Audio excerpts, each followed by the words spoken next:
रामायण के बाद दक्षिण भारत ही नहीं, कई देशों में भी रामायण को अपने अपने तरीके से लिखा गया है। इनमें से ज्यादातर रामायण में श्री राम के साथ ही रावण को भी काफी महत्व दिया गया है।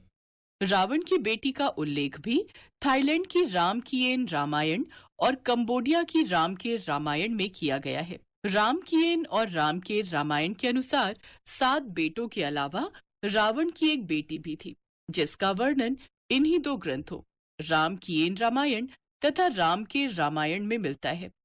रावण की बेटी सुवर्ण मत्स्य का शरीर सोने की तरह दमकता था, इसलिए उनको सुवर्ण मच्छा अथवा स्वर्ण जलपरी भी कहा जाता है। प्रचलित लिखित कथा में वर्णन है कि एक बार रावण की बेटी सुवर्ण मच्छा को जब हनुमान जी से प्रेम हो गया। ये घटना तब की है जब प्रभु श्री राम ने लंका जाने के लिए समुद्र पर नल और नील को सेतु बनाने का कार्यभार सौंपा, तो नल और नील समस्त वानर सेना के साथ लंका तक समुद्र पर सेतु बांधने के कार्य में जुट गए।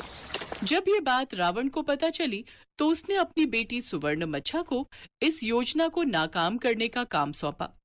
पिता की आज्ञा के अनुसार सुवर्ण मच्छा ने वानर सेना की ओर से समुद्र में फेंके जाने वाले पत्थरों और चट्टानों को गायब करना शुरू कर दिया। ये कैसे हो सकता है?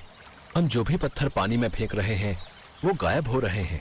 हाँ, ऐसे तो हम समुद्र पर सेतु नहीं बना पाएंगे, क्योंकि समुद्र में पत्थर और चट्टानें गायब हो रही हैं। नल नील, तुम चिंता मत करो, मैं अभी समुद्र के भीतर जाकर इस माया का पता लगाता हूँ।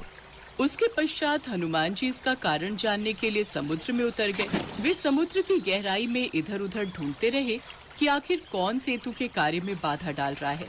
तब हनुमान जी ने ध्यान से देखा और पाया कि एक सुनहरी मछली पत्थरों को अपनी पूंछ से खींचकर समुद्र में ले जा रही थी।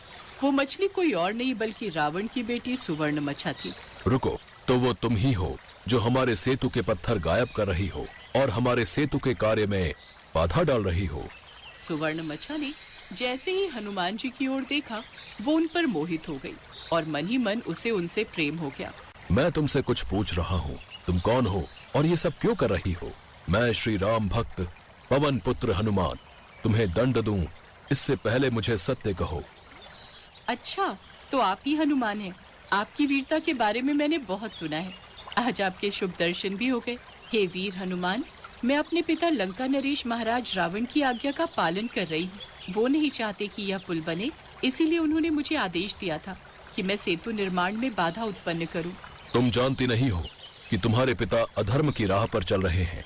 तुम जानती हो उन्होंने माता सीता का हरण किया है, इसीलिए प्रभु श्री राम माता सीता को तुम्हारे पिता रावण की कैद से छुड़ाने के लिए लंका पर चढ़ाई कर रहे हैं। पर लंका तक पहुंचने के लिए हमें सेतु निर्माण की आवश्यकता है, परंतु तुम्हारे ऐसा करने के कारण हमें इस कार्य में विलंब हो रहा है। ये मैं क्या करने जा रही थी? मुझे तो इस बारे में कुछ पता ही नहीं था। नहीं, मैं अधर्म का साथ नहीं दूंगी। आपका बहुत बहुत धन्यवाद। आपने मुझे ये पाप कर्म करने से रोक दिया और मेरा हृदय परिवर्तित किया। परंतु मैं आपसे कुछ कहना चाहती हूँ। मेरा हृदय परिवर्तित करने वाले वीर हनुमान, आपने मेरे हृदय में अपने लिए एक अलग स्थान बनाया है। मैं आपसे स्नेह करने लगी हूँ। हनुमान जी सुवर्ण मच्छा के हृदय की बातों को समझ रहे थे। हे देवी, मैं बाल ब्रह्मचारी हूँ, इसलिए मैं आपके इन प्रश्नों का कोई उत्तर नहीं दे सकता। बस मैं इतना कहना चाहूंगा कि ये युद्ध धर्म की स्थापना के लिए हो रहा है, इसलिए कृपा करके सेतु निर्माण में कोई बाधा उत्पन्न न करें। सुवर्ण मच्छा हनुमान जी की बातों को ध्यान से सुन रही थी। उसका हृदय परिवर्तित हो गया। उसने हनुमान जी का सम्मान किया और महानता का परिचय दिया, और उसी पल से वो राम भक्त बन गई। इस प्रकार सुवर्ण मच्छा ने अधर्म के स्थान पर धर्म का साथ दिया और राम सेतु के निर्माण में योगदान दिया। इसके पश्चात हनुमान जी वापस समुद्र तट पर लौट आते हैं और फिर से राम सेतु कार्य प्रारंभ हो जाता है।